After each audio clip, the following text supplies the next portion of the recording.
Hi friends. अभी तक आपने माइक्रो कंट्रोलर के फीचर्स देखे। अब मैं माइक्रो कंट्रोलर के आर्किटेक्चर को स्टार्ट करने जा रहा हूँ। तो सभी लोग बराबर प्रॉपरली ध्यान देके माइक्रो कंट्रोलर के आर्किटेक्चर का स्टडी करें। हाँ, तो चलिए, मैं स्लाइड ऑलरेडी शेयर किए हूँ। ओके, तो एक एक करके हम आर्किटेक्चर क्या है माइक्रो कंट्रोलर का ये स्टडी करते हैं। राइट। तो देखिए, आपके सामने आर्किटेक्चर है। अगर आप इस तरह का आर्किटेक्चर अगर देखते हो, देखो आर्किटेक्चर अलग अलग दिया है। ये आर्किटेक्चर केनिथ आयला का बुक में प्रेजेंट है। रिमेम्बर, माइक्रो कंट्रोलर का बुक है। माइक्रो कंट्रोलर का बुक ऑथर रहेगा उसका केनिथ आयला, AYALA। राइट। तो ये ऑथर ने इस तरह का आर्किटेक्चर आपको इंटेल जो डाटा शीट है 8051 का, वहाँ पर भी इसी तरह का आर्किटेक्चर प्रेजेंट है। अगर आप लोकल बुक अगर देखोगे तो लोकल बुक में थोड़ा आर्किटेक्चर थोड़ा कॉम्प्लेक्स दिया रहेगा। So I recommend you to refer this architecture. Okay, because this architecture is well simplified and you can able to explain very well. Okay, तो चलिए एक एक करके हम इस आर्किटेक्चर को देखते हैं। राइट।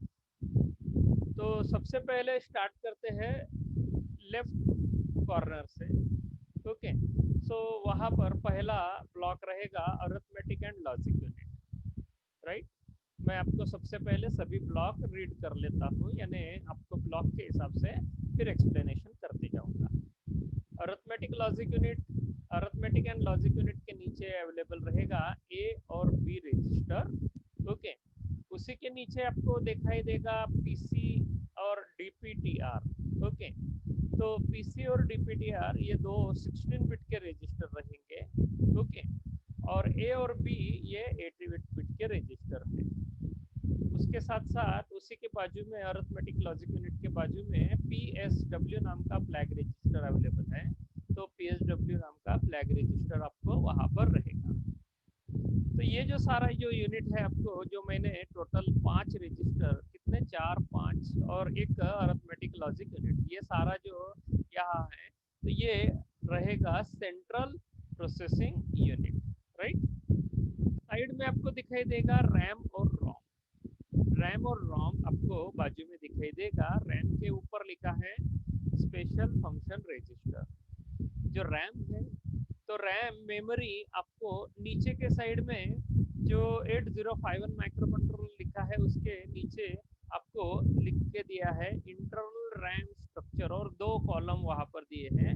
ये रैम का पूरा फुल स्ट्रक्चर आपको वहां दिया। राइट। तो रैम मेमोरी में कौन कौन से सेक्शंस रहते हैं, ये सारी बातें आपको प्रेजेंट रहेगी इस पॉइंट में। रोम जो है, रोम इज अ प्रोग्रामेबल मेमोरी या कोड मेमोरी। तो वो आपको वहाँ इस आर्किटेक्चर में सिर्फ इसी सेक्शन में दिखाई देगी। राइट हैंड साइड अगर देखोगे तो आपको लैच और पोर्ट का कॉम्बिनेशन दिखाई देगा। टोटल 4 लैचेस है और टोटल 4 पोर्ट्स है। पोर्ट्स के नाम दिए हैं, पोर्ट 0, पोर्ट 1, पोर्ट 2 और पोर्ट 3। लैचेस के नंबर नहीं दिए हैं। लैचेस हर एक के लिए कॉमन है। ओके, पोर्ट 0 के लिए लैच अलग रहेगा, पोर्ट 1 का, पोर्ट 2 का और पोर्ट 3 का। राइट। बाद में आपको अवेलेबल रहेंगे पिंस। राइट हैंड साइड जो पोर्ट है, तो पोर्ट के आजू बाजू आपको वहां पर पिंस दिखाई देंगे। मैं नाम रीड कर रहा हूँ, IO A0 to A7, D0 to D7। Similarly port 1 के लिए लाइंस अवेलेबल है IO। पोर्ट 2 के लाइंस है IO और A8 से लेकर A15 तक। पोर्ट 3 के लिए है IO, interrupt, counter, serial data and read write. Right. और एक डॉटेड लाइन आपको पोर्ट के द्वारा गई है, वह आई है इधर। एक जो ब्लॉक है उसे नाम है system timing, system interrupt timing, data buffer, memory control, इस तरह का ब्लॉक रहेगा। तो ये ब्लॉक यहाँ प्रेजेंट रहेगा और उसके ऊपर कुछ पिंस आपको दिखाई देगी। टोटल यह आईसी 40 पिन का है। तो 40 पिन के आईसीज में आपको 32 जो लाइंस है वो 32 लाइंस आपको पोर्ट 0, पोर्ट 1, पोर्ट 2 और पोर्ट 3 में रहेंगे, और रिमेनिंग 8 लाइंस आपको सिस्टम टाइमिंग और ये ब्लॉक में अवेलेबल रहेगा। Got my point? ये था आर्किटेक्चर। रिमेंबर, मैं आर्किटेक्चर के सिर्फ नाम पढ़े हैं, उसके काम अभी बताने जा रहा हूँ, राइट? तो आपको पूरा एक्सप्लेनेशन यहाँ बताने जा रहा हूँ। ओके, चलिए एक एक करके जाते हैं। अरिथमेटिक एंड लॉजिक यूनिट से स्टार्ट करते हैं। ओके, तो अरिथमेटिक और लॉजिक यूनिट आपको दिखाई देगा, तो यह एक 8 बिट यूनिट रहेगा, right? Arithmetic and logic unit यह एक 8 बिट यूनिट रहेगा। नाम के हिसाब से काम रहेगा। नाम है अरिथमेटिक एंड लॉजिक, ऑपरेशन करने वाला यूनिट। बात समझ में आ रही है? तो अरिथमेटिक और लॉजिकल ऑपरेशन कौन कौन से यहाँ पॉसिबल रहेंगे वह मैंने लिख कर भी रखा है यहाँ। It perform arithmetic operation like addition, subtraction, multiplication, division, increment and decrement.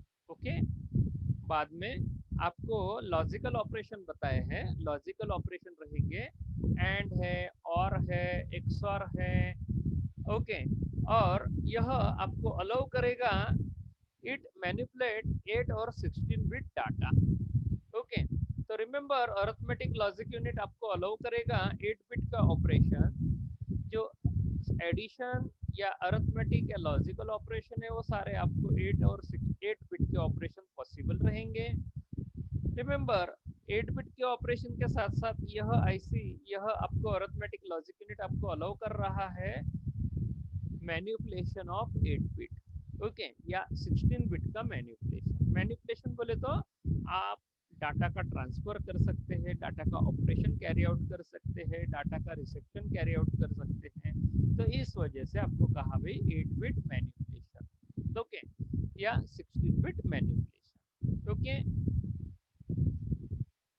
Next purpose है अरिथमेटिक लॉजिक यूनिट का, it help you to calculate address of jump location in relative branch instruction. आप अगर कोई ब्रांच रिलेटेड या jump related instruction अगर use कर रहे हो तो यह अरिथमेटिक लॉजिक यूनिट कैलकुलेट करता है address of jump location. Okay, आप उसके द्वारा ब्रांचिंग ऑपरेशन कैरी आउट कर सकते हो, आप वहां पर जंप टाइप का ऑपरेशन कैरी आउट कर सकते हो। बात समझ में आ रही है आपको? it also help you to calculate, okay, it helps you to perform compare, rotate and complement operation। Okay, आप यह अरिथमेटिक लॉजिक यूनिट के द्वारा कंपैरिजन, रोटेशनल, कॉम्प्लीमेंटेशन ऑपरेशन कर सकते हैं। Remember, it consist of Boolean processor. यह इसलिए कहा क्योंकि यह जो अरिथमेटिक लॉजिक यूनिट है यह 8 बिट के ऊपर ऑपरेशन कैरी आउट करता है, लेकिन 8 बिट के साथ साथ आपको अगर लगा तो आप 4 बिट या सिंगल बिट के ऑपरेशन भी कैरी आउट कर सकोगे। इस वजह से इसे कहा it is a boolean processor. Okay, it performs read, set, test, clear and complement operation. Okay, तो ये तरह के ऑपरेशन यहाँ पर पॉसिबल रहेंगे। आप इसके द्वारा ये सारे ऑपरेशन यहाँ कैरी आउट कर सकते हैं, right? Okay, remember 8051 microcontroller carries near about 34 general purpose register, or you can say working register। Okay, so मैंने आपको रैम के बारे में कहा। फीचर्स में रैम आपको 128 बाइट का इंटरनली प्रेजेंट है। वह रैम 3 सेक्शन में डिवाइडेड है। 3 सेक्शन में पहला सेक्शन कहा जाता है वर्किंग रजिस्टर या रजिस्टर बैंक। वह रजिस्टर बैंक में हर बैंक का साइज होता है, या वर्किंग रजिस्टर का जो साइज होता है 8 बिट का। ओके, तो वहाँ आपको टोटल हर रजिस्टर का साइज रहेगा 8 बिट का। टोटल कितने रजिस्टर है वहां पर? 8 रजिस्टर। तो यानी आपको टोटल 8 बाइट का वहां रजिस्टर अवेलेबल होंगे। यानी 8 बाइट के रजिस्टर 1 बाइट के रजिस्टर अवेलेबल होंगे। तो आपके पास कुल मिलाकर 4 बैंक्स है। 4 इंटू 8 यानी 32 रजिस्टर आपको इन बैंक्स में प्रेजेंट है। Got my point? तो आपको टोटल 32 रजिस्टर वहां आ गए, और दो और एडिशनल रजिस्टर आपको अवेलेबल होंगे। वह उनके नाम है ए एंड बी। तो ए एंड बी नाम के जो रजिस्टर है वह आपको प्रेजेंट रहेंगे to carry out the math operation, right? तो कुल मिलाकर कितने रजिस्टर हुए आपके पास? टोटल 34। 32 प्लस 2 यानी 34 रजिस्टर आपको अरिथमेटिक एंड लॉजिक यूनिट में प्रेजेंट है। Got it? कोई डाउट अरिथमेटिक लॉजिक यूनिट के बारे में? ये अरिथमेटिक लॉजिक यूनिट आपका क्लियर हो गया? ओके, तो ये अरिथमेटिक लॉजिक यूनिट रहेगा। तो ये अरिथमेटिक लॉजिक यूनिट के बारे में मैंने एक्सप्लेनेशन आपको दिया, राइट? अब देखते हैं ए रजिस्टर और बी रजिस्टर। ओके, ए रजिस्टर को एक्यूमुलेटर कहते हैं। ओके, तो ए रजिस्टर को याद रखिए एक्यूमुलेटर कहा जाता है। यह 8 बिट का रजिस्टर है। This is a 8 bit register. The default address of this register is E0। Okay, question is why the address of the register is mentioned. Remember, E0 is the address of the register. Remember, this address is given because this register is considered as a special function register, and this register has a place in a RAM. So that's why in terms of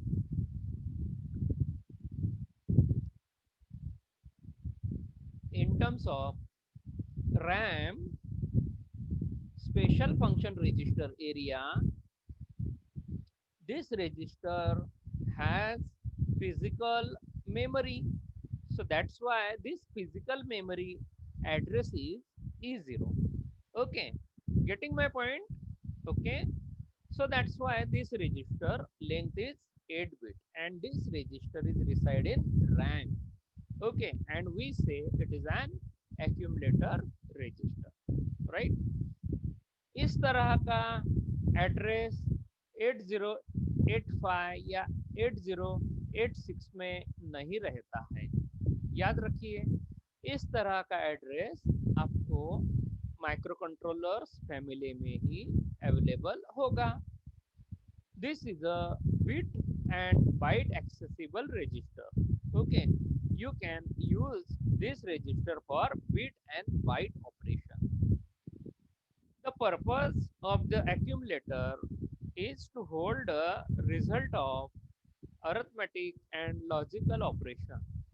Okay, so the result of arithmetic and logical operation performed by arithmetic logic unit is accumulated by this register. Hence, it is called accumulator register, right? बात समझ में आई आपको? Accumulator क्यों कहा गया है? जब यह रजिस्टर अरिथमेटिक और लॉजिक यूनिट का कोई भी जो रिजल्ट है तो वो रिजल्ट होल्ड करेगा। यानी आप अगर 2 + 2 अगर कैरी आउट करते हो तो रिजल्ट आएगा 4। तो 4 होल्ड करने का काम ये रजिस्टर करेगा। Got it my point?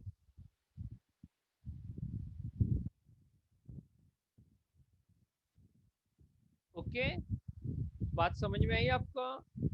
हाँ, और आगे चल रहा हूँ। Remember, this register is used to store 8-bit data and it helps us to hold one operand of arithmetic logic in it during arithmetic and logical operation. Got my point? यह register का काम क्या है? यह register का काम है आपको 8 बिट डाटा होल्ड करने का। ओके, तो ये अलाउ करता है आपको 8 बिट का डाटा होल्ड करने के लिए जब आप कोई अरिथमेटिक या लॉजिकल ऑपरेशन कैरी आउट कर रहे हो तब। Most of the instructions are carried out on accumulator data. Okay, तो रिमेंबर हमारे इस माइक्रो कंट्रोलर 8051 में आपको इंस्ट्रक्शन प्रेजेंट रहेगा। तो इंस्ट्रक्शन आप जब यूज करोगे तो most of the instructions are carried out on accumulator data, यानी बहुत सारे इंस्ट्रक्शन का ऑपरेशन एक्यूमुलेटर के डेटा के ऊपर या एक्यूमुलेटर के ऊपर डिपेंडेंट रहता है। Okay, it is most versatile of 2 CPU register। Okay, तो यह याद रखिए। ओके, तो यह रजिस्टर एक्यूमुलेटर रजिस्टर इन पॉइंट्स के ऊपर डिपेंडेंट रहेगा। राइट, अब ये हो गई बात ए रजिस्टर की। चलिए हम बात करते हैं बी रजिस्टर के लिए। बी रजिस्टर क्यों और कब लगता है? Remember, B is a supporting register. B register is a 8-bit register.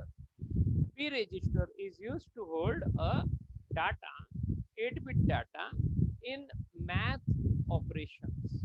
Okay, आप अगर कोई मैथमेटिकल ऑपरेशन कैरी आउट कर रहे हो, एडिशन, सब्ट्रैक्शन, मल्टीप्लिकेशन, डिवीजन, तो इन ऑपरेशंस में इस रजिस्टर का यूज होता है।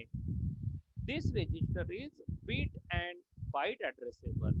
ओके, यह रजिस्टर बिट और बाइट एड्रेसेबल होता है। It is use in conjunction with A register. तो ये ए रजिस्टर के साथ अक्सर यूज होता है। Okay, as a input operand for ALU। Okay, यानी आप अगर इस रजिस्टर का यूज कर रहे हो, ओके, तो ये रजिस्टर आपको अलाउ कर रहा है, ओके, एक्यूमुलेटर के साथ, आप एक्यूमुलेटर के साथ बी रजिस्टर का यूज कर सकते हो।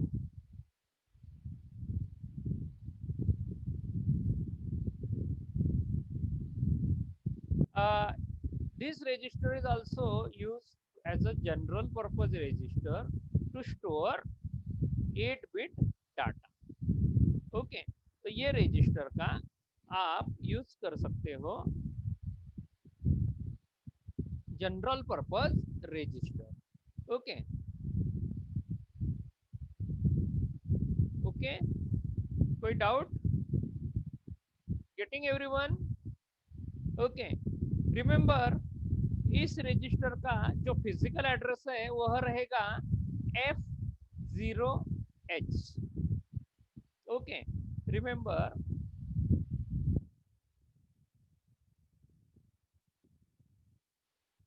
the physical address of B register is F0H।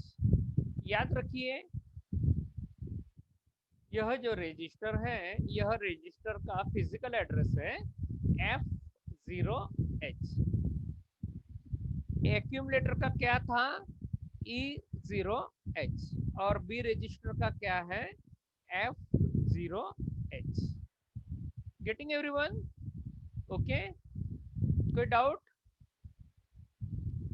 चलिए, हमने अभी तक total 3 sections accumulator, B register and arithmetic logic unit देखा है।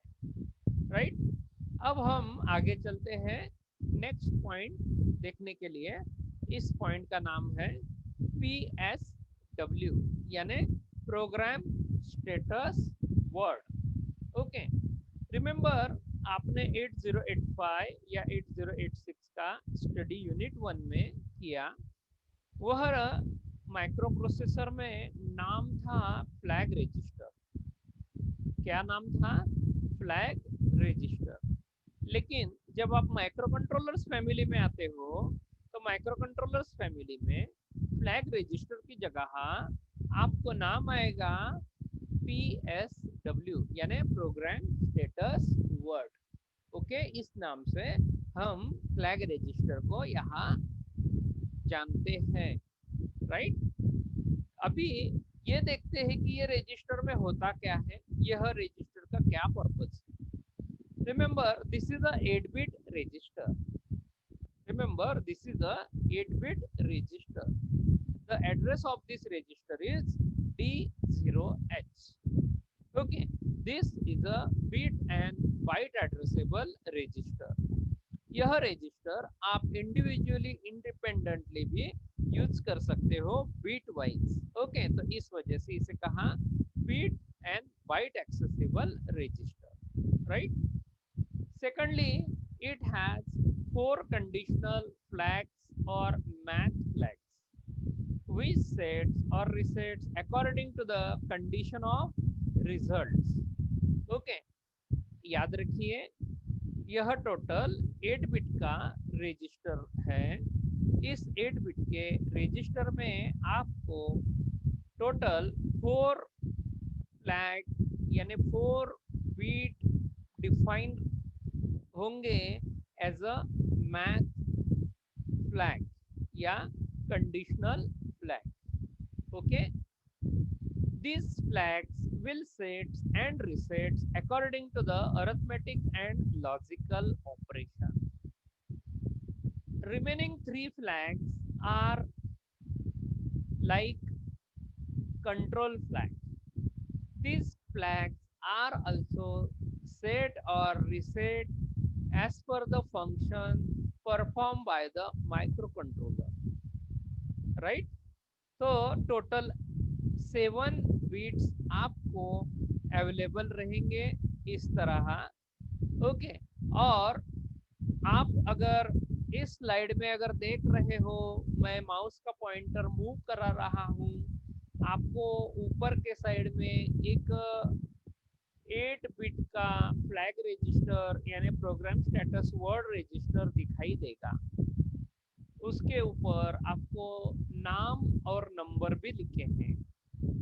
P is written as a 0 bit। Okay, 1 के लिए कोई नाम नहीं है, 2 के लिए ओवरफ्लो फ्लैग है, 3rd बिट है RS0, 4th बिट है RS1, 5th बिट है F0, 6th बिट है AC यानी ऑक्सिलरी कैरी, और 7th बिट है CY यानी कैरी।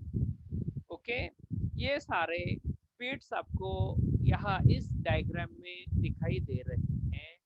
आप ये PSW रजिस्टर को इस तरह का ड्रॉ कर सकते हो। ओके, तो रिमेंबर यह 8 बिट का रजिस्टर में आपको 7 बिट्स डिफाइन है और वह उनमें से 1 बिट डिफाइन नहीं है। टोटल 8 बिट का PSW प्रेजेंट रहेगा।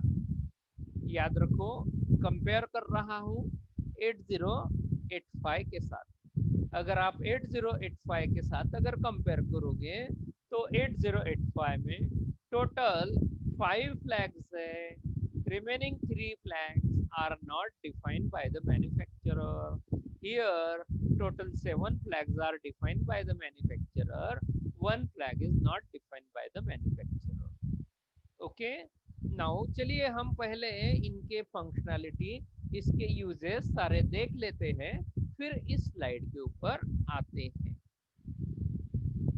राइट। हम फिर से हमारे मेन स्लाइड के ऊपर आए, राइट। पहला फ्लैग आप यहाँ देखने जा रहे हो, मैं उसे यहाँ नाम दिया हूँ कैरी फ्लैग। ओके, यह आता है मैथ फ्लैग के अंडर। ओके, तो मैथ फ्लैग्स के अंडर आपको carry flag, auxiliary carry flag, overflow flag और पैरिटी फ्लैग आपको आएगी। 4 फ्लैग्स कंडीशनल फ्लैग या मैथ फ्लैग कहलाते हैं। उसमें से पहला देखते हैं carry flag. Okay, during Arithmetic means addition and subtraction operation. If there is any generation of carry or borrow, then carry flag is set. Otherwise, carry flag is reset. Definition याद रखो carry flag के लिए क्या है. Carry flag will be set, okay, only when, okay, it will be set or reset only when we perform any addition or subtraction operation. Okay, during addition and subtraction, this flag will be set or reset. Okay, from that, arithmetic operation carry or borrow is generated. Carry कब generate होगी? जब आप जब आप addition operation करोगे. बारो कब generate होगा? जब आप सब्ट्रैक्शन ऑपरेशन करोगे. Getting my point? So that's why here during addition and subtraction any carry or borrow is generated, then carry flag is set, otherwise carry flag resets, right? This flag is also used, this flag is also necessary in other operations like arithmetic, okay, in terms of multiplication, in terms of division, in terms of logical like and और XOR, ये operation में यह flags की जरूरत पड़ती है. Similarly आप अगर जंप ऑपरेशन कैरी आउट कर रहे हो, कंडीशनल जंप है, अनकंडीशनल जंप है, तभी भी आपको इस फ्लैग की जरूरत पड़ेगी, right? Similarly rotate, Boolean operations, इन ऑपरेशंस में भी आपको इस फ्लैग्स की जरूरत पड़ेगी. मैं आगे इंस्ट्रक्शंस में एंट्री करूंगा, तो इंस्ट्रक्शंस में आपको इस तरह की जो इंस्ट्रक्शन है जिनके द्वारा कैरी फ्लैग सेट या रिसेट होता है, या जहां कैरी फ्लैग का इन्वॉल्वमेंट होता है, वह सारी इंस्ट्रक्शन आपको एक्सप्लेन करूंगा, राइट? नेक्स्ट है auxiliary carry flag. Auxiliary carry flag को शॉर्टली कहा जाता है AC, राइट? सो ऑक्सिलरी कैरी फ्लैग किस एप्लीकेशंस में यूज होता है? Remember, auxiliary carry flag binary coded decimal arithmetic operation में यूज किया जाता है. जब आप BCD ऑपरेशन कैरी आउट करोगे तब आपको वह ऑपरेशन 4 बिट में होता है. वह 4 बिट में जब एडिशन या सब्ट्रैक्शन कैरी आउट होता है, तब आपको वहां पर कैरी या बारो का जनरेशन होगा. और कैरी और बारो का अगर जनरेशन होगा तो 4th बिट से 5th बिट में कैरी का ट्रांसफर होता है, या 5th बिट से 4th बिट में बारो की रिक्वायरमेंट रहती है. इस वजह से यह ऑक्सिलरी कैरी फ्लैग वहाँ एनेबल या डिसेबल, या आप उसे कहते हो सेट या रिसेट होता है. अगर कैरी और बारो अगर जनरेट हुआ तो सेट ऑपरेशन, अगर नहीं हुआ तो reset operation. Getting my point? Okay, चलिए. ओके, देन ओवरफ्लो फ्लैग मैं आपको एग्जांपल्स के द्वारा भी बताऊंगा कि आप इसे कैसे अंडरस्टैंड कर सकोगे. ओके, तो मैं डिटेल में आपको इसके बारे में कैसे अरिथमेटिक ऑपरेशंस में ये होगा, तो ये सारी बातें आपको क्लियर करूंगा, राइट? नेक्स्ट पॉइंट है ओवरफ्लो फ्लैग. अभी ओवरफ्लो फ्लैग को शॉर्टली कहा जाता है OV. ओके, तो OV आप इसे कहते हो. तो अभी ये फ्लैग्स की जरूरत क्यों पड़ती है? Remember, in terms of sign arithmetic operation, the result may exceed more than 7 bit. Okay, then OV flag sets, otherwise resets.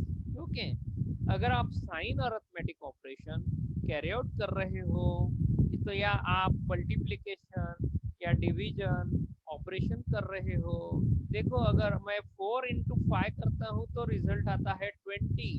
अगर 20 रिजल्ट आता है तो ये विद इन 8 बिट के स्पैन में ही रिजल्ट आता है, राइट। अगर मैं आपको कहूँ कि भाई 400 into 50 कर रहा हूँ तो इसका जो रिजल्ट रहेगा तो वो 8 बिट का नंबर है और आपको रिजल्ट आएगा 16 बिट का। या मैं 40 into 50 करूँ, 400 is not possible in to store in the register. Remember मैं अगर 40 into 50 अगर करता हूँ तो अगर आप इसका जो रिजल्ट लोगे तो ये बियॉन्ड जाएगा 8 बिट के। तो अगर ये बियॉन्ड अगर जाता है 8 बिट के तो ऐसे सिचुएशन में यह फ्लैग की वहाँ जरूरत पड़ती है। ये बताता है कि आपका जो रिजल्ट है वह मोर देन 8 बिट हुआ। अगर मोर देन 8 बिट हुआ तो कैरी फ्लैग उसके लिए था, but carry flag is not able to accommodate that result. That's why along with this carry flag in some operation, along with the carry flag, overflow flag also set. Got my point? तो इस वजह से overflow flag की वहां पर जरूरत पड़ती है, राइट। अभी चलते हैं नेक्स्ट पॉइंट, पैरिटी फ्लैग। आप सभी को 8085 में बताया होगा पैरिटी आपको कब लगता है या आपको किस तरह की पैरिटी वहां पर प्रेजेंट होती है। रिमेंबर, पहले मैं आपको ये बता देता हूँ कि इसका एप्लीकेशंस क्या है। ओके, आप उसके साथ साथ इसका ऑपरेशंस भी देखोगे। रिमेंबर, पहले मैं रीड कर लेता हूँ। If in a result even number of one are present, then it is called even parity. And parity flag set in result odd number of ones, means ones are present, then it is called odd parity, right? And it is called as parity flag.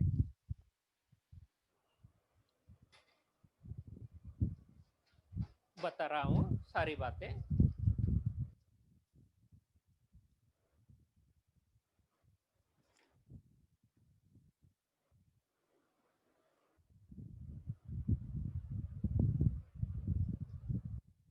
Okay, pen board दिख रहा है आपको?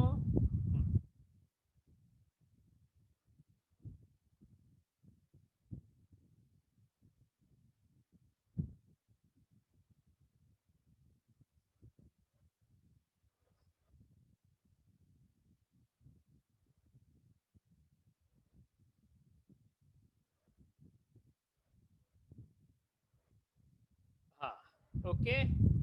हाँ, सी।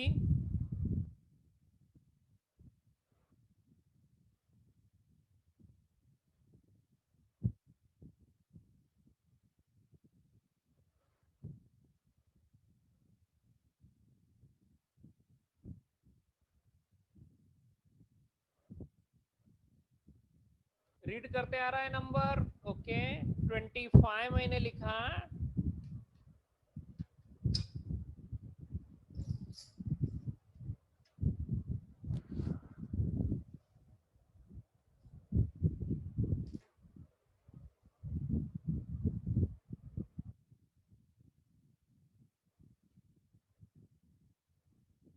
Okay, 25H plus 32H example, right? We are going to do addition between these two.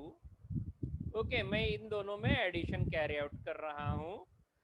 25 लिखता हूँ, 0 0 1 0 5 0 1 0 1। getting everyone?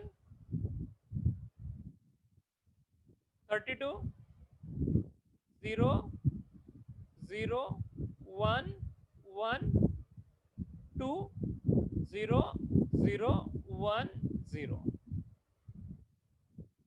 right? I am doing the addition. 1 plus 0 1, 0 plus 1 1, 1 plus 0, 1, 0 plus 0, 0, 1, 1 plus 1, 0, 1 will be carry, 0 plus 0 plus 1, 1, and lastly I get 0. Okay, कोई doubt? हाँ.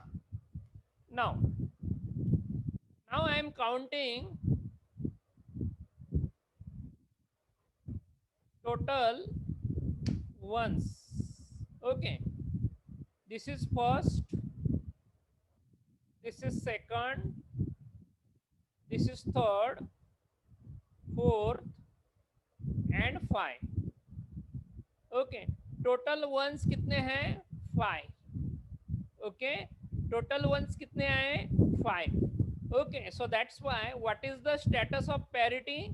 Parity flag is here 5 is odd number. Got it?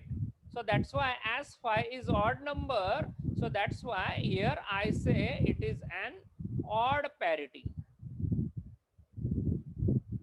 Okay, getting my point? Okay, now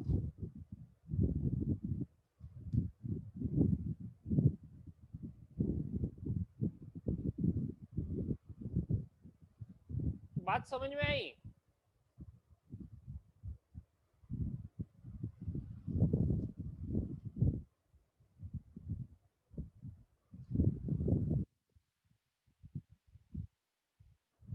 हाँ.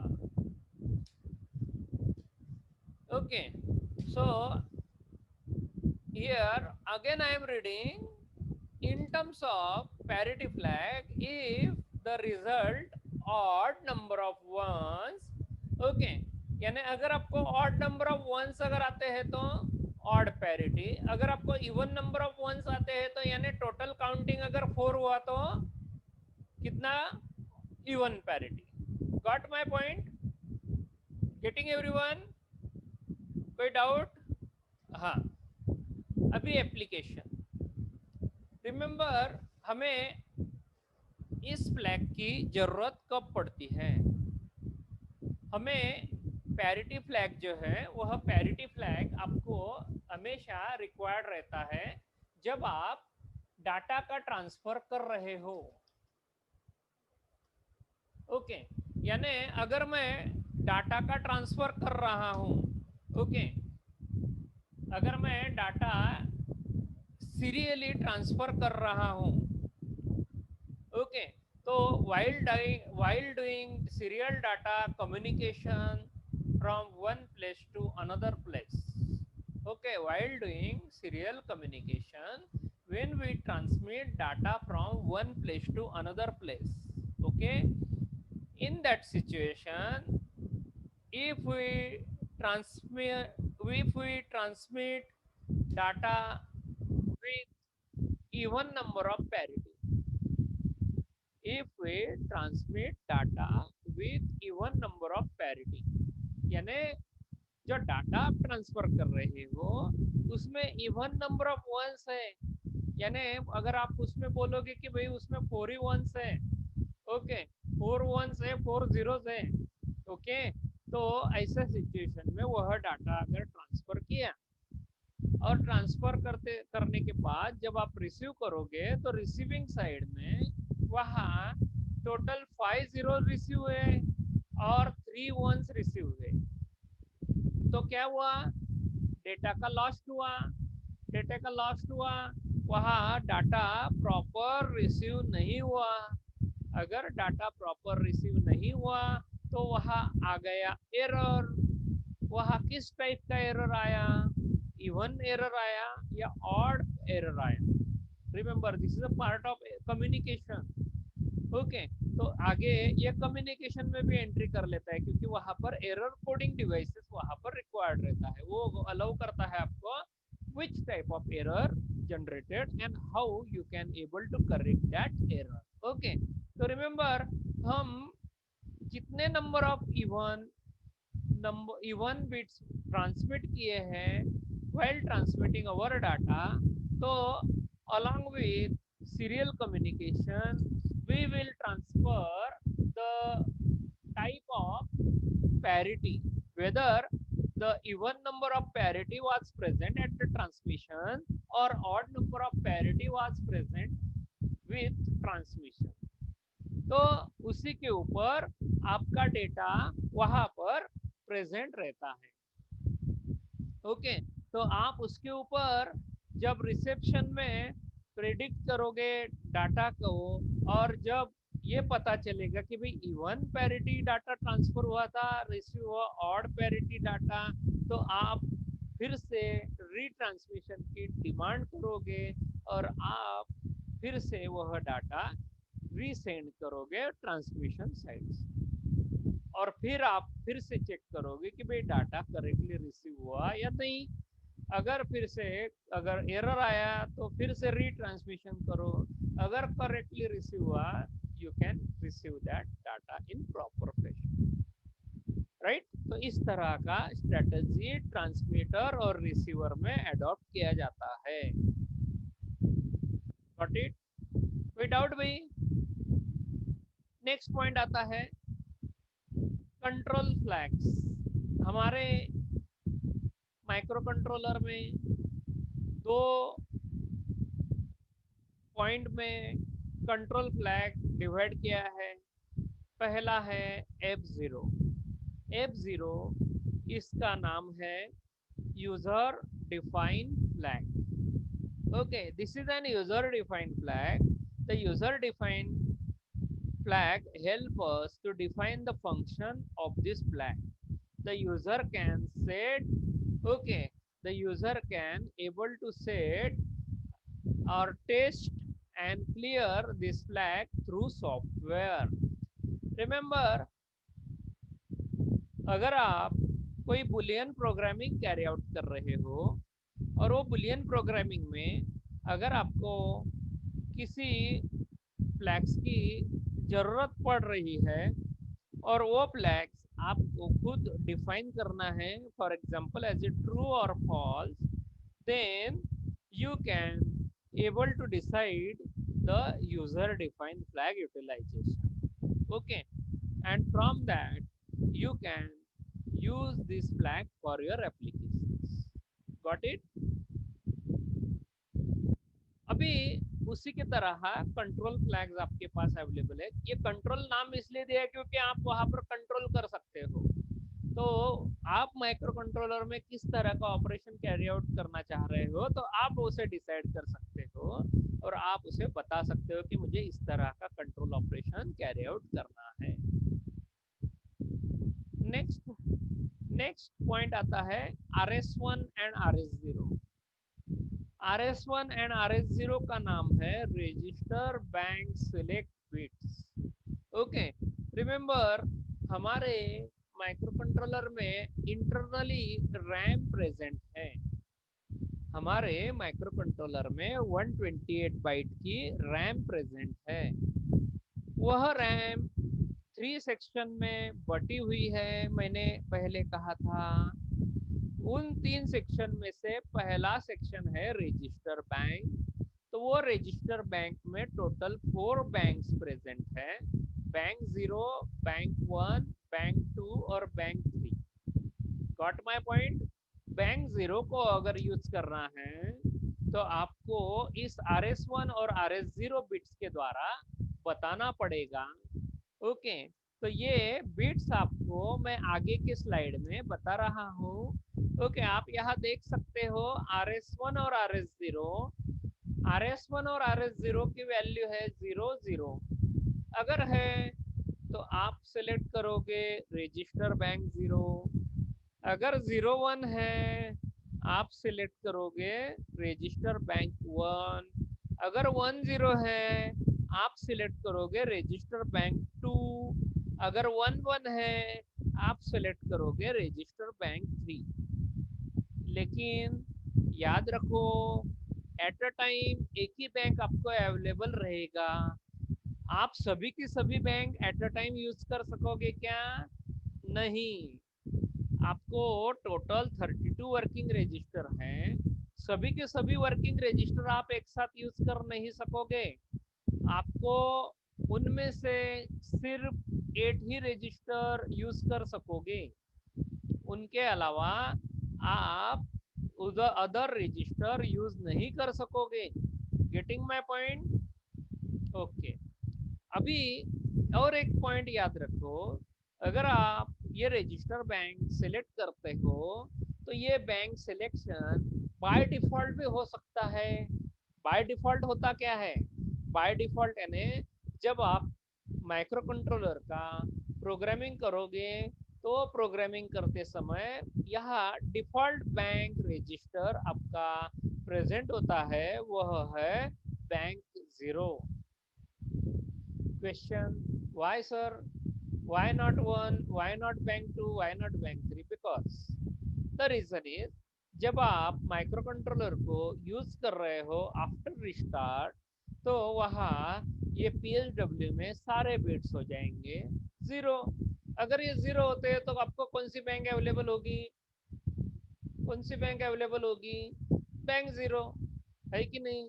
तो अगर आप वहां पर PSW में सारे बिट्स अगर जीरो फाइंड करोगे तो आफ्टर रिस्टार्ट अगर वो सारे जीरो है तो आपको वहां पर बैंक जीरो ही डिफॉल्ट अवेलेबल होगी ना, right? Bank one, bank two, bank three available होगी क्या? नहीं। वो फिर कैसे अवेलेबल होगी? अवेलेबल करने के लिए क्या करना पड़ेगा? आपको प्रोग्राम लिखना पड़ेगा। आपको प्रोग्राम के द्वारा वो बैंक्स के जो बिट्स है RS1 और RS0 उनको चेंज करना पड़ेगा। अगर आप वहां पर 01 रखते हो तो बैंक 1, 10 रखोगे तो बैंक 2 और 11 करोगे तो बैंक 3। Very simple. तो यह सिंपल सा कॉन्सेप्ट आपको अडॉप्ट करना है। Got my point? ओके। तो ये था explanation about the control flag RS1 and RS0। बात समझ में आई सभी को? हाँ। अभी ये जो स्लाइड है, ये स्लाइड में आपको दिखाई दे रहा है आपको फ्लैग रजिस्टर का स्ट्रक्चर। रिमेम्बर, मेरा जो एक्सप्लेनेशन है आर्किटेक्चर का ये बहुत बड़ा लंबा हो रहा है, मैं इसे 2 घंटे में शायद या 1.5 घंटे में शायद खत्म करूंगा। तो याद रखिए, इस PSW को इस तरह ड्रॉ करोगे और आप जो मैंने पिछले 2 पॉइंट में बताया उसको वैसा एक्सप्लेन करोगे। बात समझ में आई?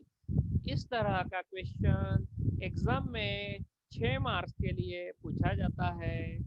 Draw and explain PSW register of 8051।